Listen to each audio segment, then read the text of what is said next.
Captain Silath had never felt fear. Not truly. He'd have been raised on the crystalline moons of Rilkara, trained by guild navigators who mapped stars before they could walk. He'd survived black hole proximity drills, dodged solar flares, even once outmaneuvered a pirate raider in the Cinder Belt.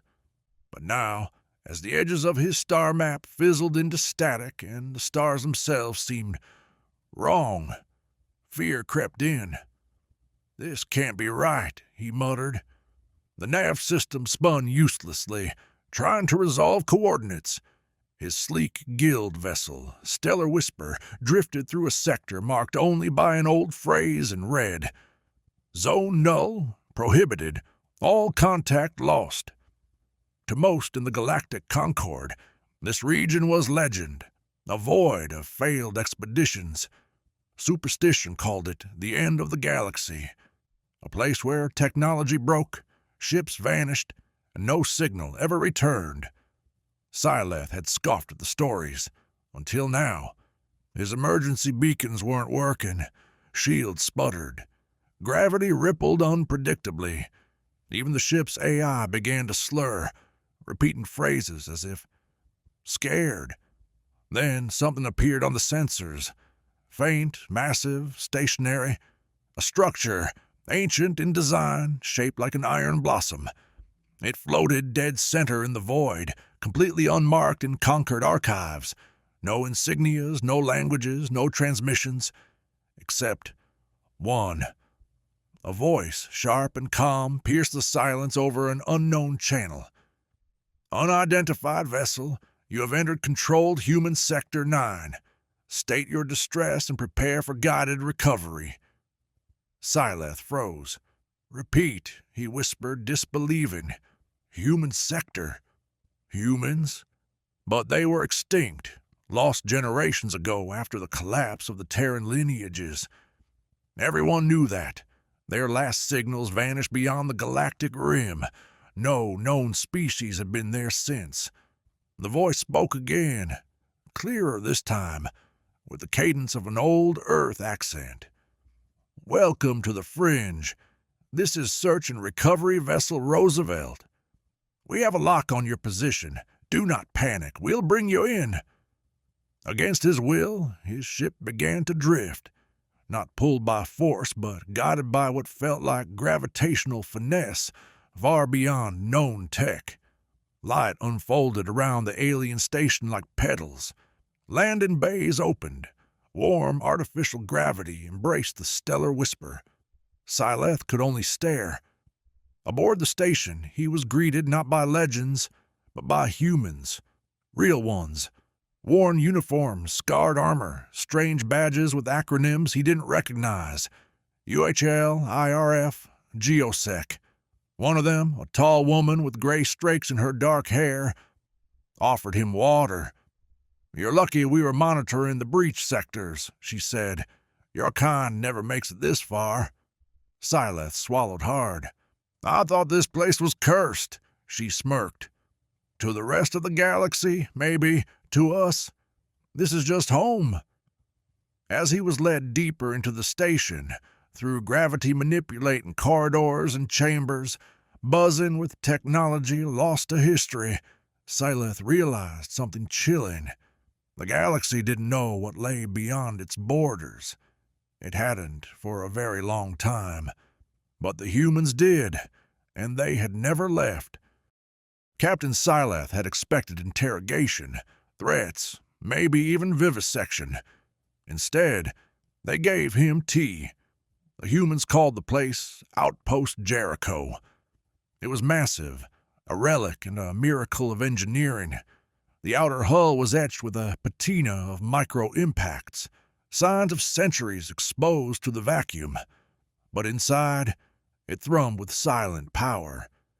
No species he'd ever encountered had built anything this durable or this quiet. "Sector 9 is a buffer zone," explained Commander Ava Rourke, the tall woman who'd greeted him. She walked beside Silath as though giving a tour of a museum, not leading a stranger through a restricted military outpost. A buffer against what? Syleth asked. She looked at him sidelong, lips twitching. That's the real question, isn't it? He passed human officers who nodded at him politely. Engineers tinkered with gravity fields and open chambers. AI holograms whispered calculations in ancient Earth dialects. Everything felt calm, routine, familiar to them. To Syleth, it was like walking through a myth. You're saying this place, this whole region, is under human control? Has been for generations, Rourke said. We expanded into this sector just after the disjunction wars. We don't broadcast it. Didn't seem necessary. But it's uncharted. By Concord standards, she corrected. That's by design. They paused before a viewport. Syleth looked out and nearly staggered backward. The void was filled with structures. Space elevators connecting asteroid colonies, slow-rotating megastations, defense grids with weapon signatures his scanners couldn't even identify.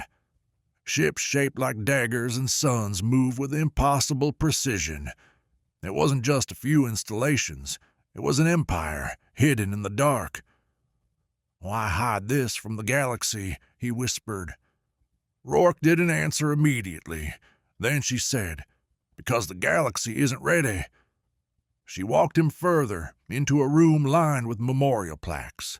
Names, thousands of them. Some written in human script, others in languages that Syleth vaguely recognized from long-extinct civilizations. We learned a long time ago, she continued, that exploration without wisdom leads to extinction. You call this the end of the galaxy. We call it the threshold. Syleth turned to her. Threshold of what? A voice responded from behind. Of the next war. It was a man, older, wearing black with silver-lined epaulets. He moved like he'd seen things that broke lesser beings. His nameplate read, AD Inum, V. Hamada. We're not isolationists by choice, Admiral Hamada said. We monitor the dark, the breaches, the silence between galaxies. You're guarding us? Syleth asked, stunned. The Admiral smiled grimly. Guarding everyone, a tone sounded. A nearby console flared red. Rourke tapped it, eyes narrowing. We've got an inbound incursion. Non-human energy signature, unknown vessel type, crossing into Zone 10. Syleth's blood ran cold. You mean more like me? Hamada turned, voice cold steel. No, not like you. Sirens flared. Dozens of humans moved into coordinated response. No panic, just smooth, seasoned efficiency. It was clear they had faced this before. Syleth followed to the observation deck. There, on the edge of visible space, something twisted into real space. Jagged. Organic. Wrong. Enemy? Syleth asked, breath tight. Rourke nodded. We call them the Whispering. As the alarms echoed, Admiral Hamada spoke into the command net. All units, condition night glass. Remember your oaths. We are the line. The humans moved like warriors who had been waiting lifetimes for this. Syleth stood still, watching humanity rise. Not as lost relics, but as sentinels of the deep. The Concord had forgotten them. The Void had not. The Concord Senate chamber was quiet, except for the agitated flutters of translated murmurs across dozens of alien tongues. The holographic projection in the center of the chamber showed one terrifying image. A recording of the Whispering ship breaching into real space, and the humans intercepting it within minutes. What you're seeing, said Ambassador Selk, a diplomatic envoy from the Rilkaran Trade Guild, was recorded by a scout vessel that disappeared for 24 cycles beyond Zone Null. He paused, gauging the room. The vessel returned, piloted by a human escort, alive, safe, with a message. Gasps rippled through the room. The humans are not gone, Selk continued. They never were. They have carved out an entire arm of the galaxy far beyond Concord's surveillance. And more, they've weaponized it. Screens lit up around the chamber, orbital platforms, graviton slingshots, planetary rings laced with defense satellites, vast shipyards cloaked within plasma mists, technologies decades, maybe centuries, beyond anything the Concord could build. It was impossible. Preposterous, barked a Merten general. No species could survive in that region. Not without. They didn't just survive, Selk cut in. They thrived. And now they're the only ones facing whatever that thing was. A long silence followed. Then, for the first time in over 100 years, the High Speaker of the Concord leaned forward. Summon the Emergency War Council. Meanwhile, back at Outpost Jericho, the battle was over. The Whispering Ship had been destroyed, not with brute force, but with something Syleth couldn't comprehend. The humans called it dimensional shearing. They'd sliced the invader apart across planes of space he didn't even believe existed. We thought the Whispering were myths, Syleth told Admiral Hamada in the debrief room. So did we, Hamada said grimly, until one of them whispered back. They were in a room shaped like a command globe, a 3D tactical space filled with floating runes, active fleet movements, and pulse-tracking beacons lighting up the distant edges of human space. The Forbidden Arm was vast, not desolate, just undocumented. You fought them before? Syleth asked. Rourke, leaning nearby, nodded. 5 times. They come from somewhere beyond galactic edgefall, places where even dark energy begins to distort. We're building a net, Hamada added, quietly, watching, waiting. Syleth swallowed. And the Concord? Why haven't you told them? Hamada looked at him for a long moment. Would they have believed us when they think we're ghosts, when we wanted them to forget? A new alert flashed across the room, another contact. But this time it wasn't a Whispering ship.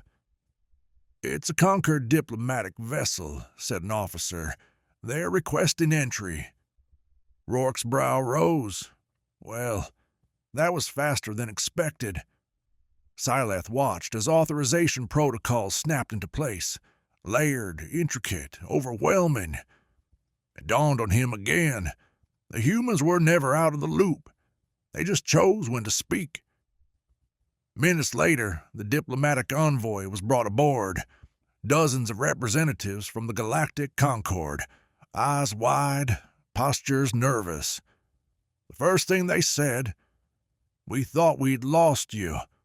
The reply came not from Hamada or Rourke, but from a soft voice near the command dais. "We were never lost," said an elderly woman in formal UHL robes. "You just stopped looking."